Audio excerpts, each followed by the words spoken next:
There's a moment in football that almost everyone misses. A striker accelerates. A defender runs beside him. Nothing dramatic happens. No sliding tackle. No obvious shove. No player crashes to the ground. And yet, the striker suddenly loses his rhythm. His stride changes. The ball gets further away. The chance disappears. The referee keeps running. The crowd barely reacts. And the replay moves on. But sometimes, the entire attack has already changed. Because modern defending isn't only about winning the ball. It's about controlling space, controlling movement, and sometimes, influencing an opponent with contact so small that almost nobody notices it. So what happens when the smallest physical interaction produces the biggest psychological effect? That's where football's invisible fouls begin. Chapter 1. Defending the momentum. For decades, defending was easy to recognize. A tackle. A block. A clearance. A challenge. You could see the intervention. But modern attacking football has changed the equation. Transitions are faster. Attackers accelerate earlier. Passing happens before defenders can fully react. And a fraction of a second can separate a clear scoring chance from nothing. So defenders have learned to fight for something more important than the ball. Momentum. Because when a striker is moving at full speed, his greatest advantage isn't simply possession. It's acceleration. The first 3 steps. The change of direction. The ability to keep balance while controlling the ball. And that creates a strange defensive battle. The defender doesn't always need to win the ball. Sometimes, he only needs to disrupt the attacker's movement enough to destroy the advantage. A tiny amount of contact. A change in body position. A shoulder arriving at exactly the wrong moment. Something that may look harmless, but can completely change the next action. Chapter 2. The physics of a fraction of a second. At full speed, football becomes a physics problem. A sprinting attacker has momentum. His center of gravity is moving forward. His next step has already been calculated by his body. Then, something changes. A defender makes contact. The attacker's balance shifts. Not necessarily enough to make him fall.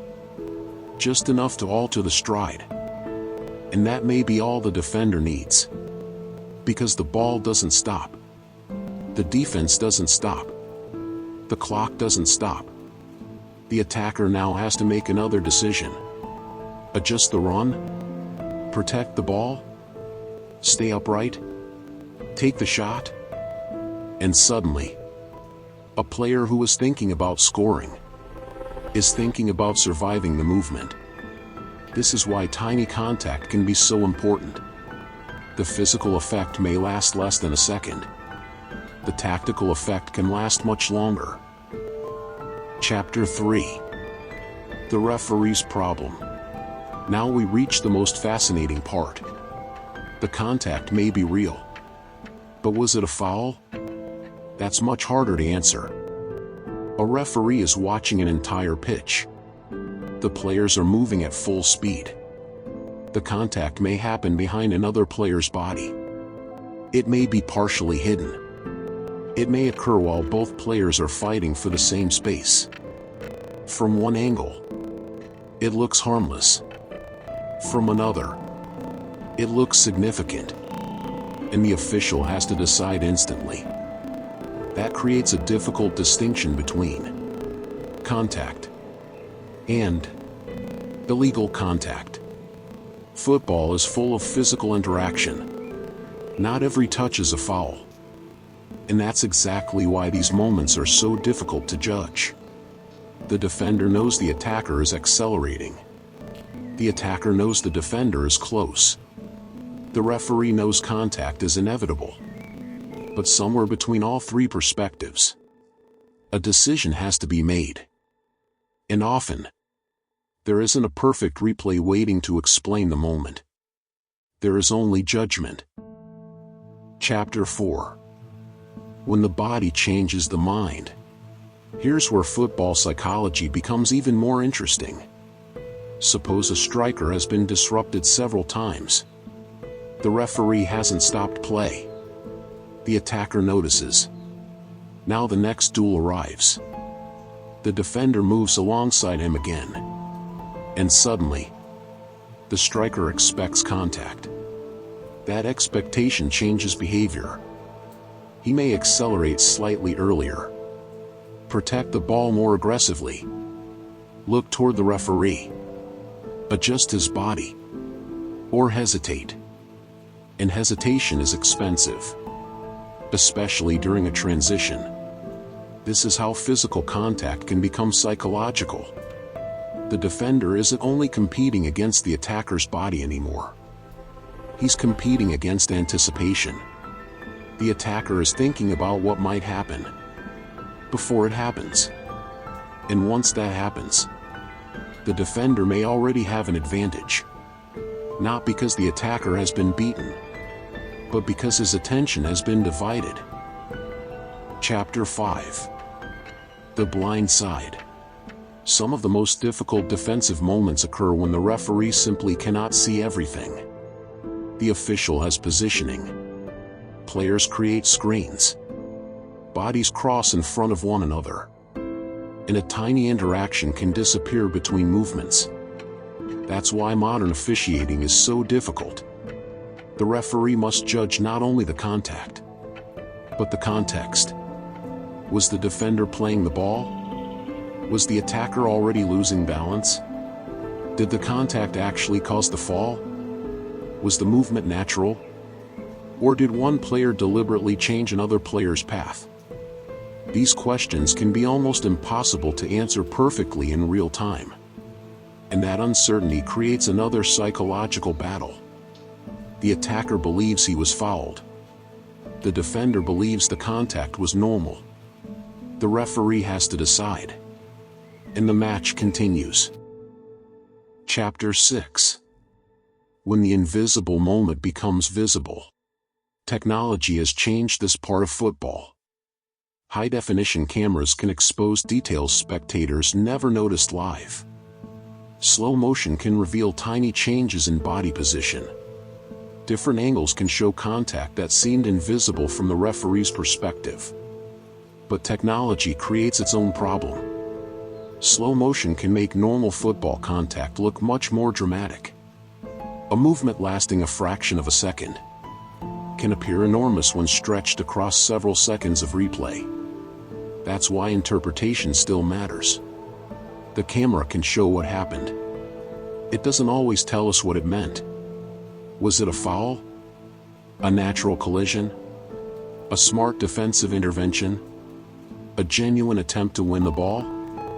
Those questions remain human. And that's why the invisible foul is so fascinating. The technology can magnify it, but the judgment still depends on context. Chapter 7. The striker's real battle. For attackers, the hardest part may not be the contact itself. It's knowing whether the referee will respond. If every duel produces a whistle, the attacker plays aggressively. If nothing is called, the attacker may start adjusting his expectations. And that changes the psychology of the contest. Suddenly, the striker isn't only reading the defender. He's reading the referee too. Where is the official? How much contact will be allowed?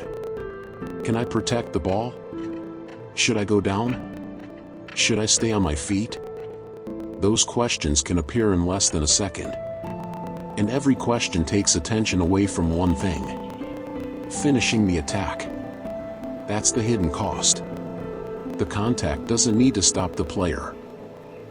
It only needs to make the player think. Chapter 8. Why the smallest moments matter. This is why modern defending can look so different from the football of the past.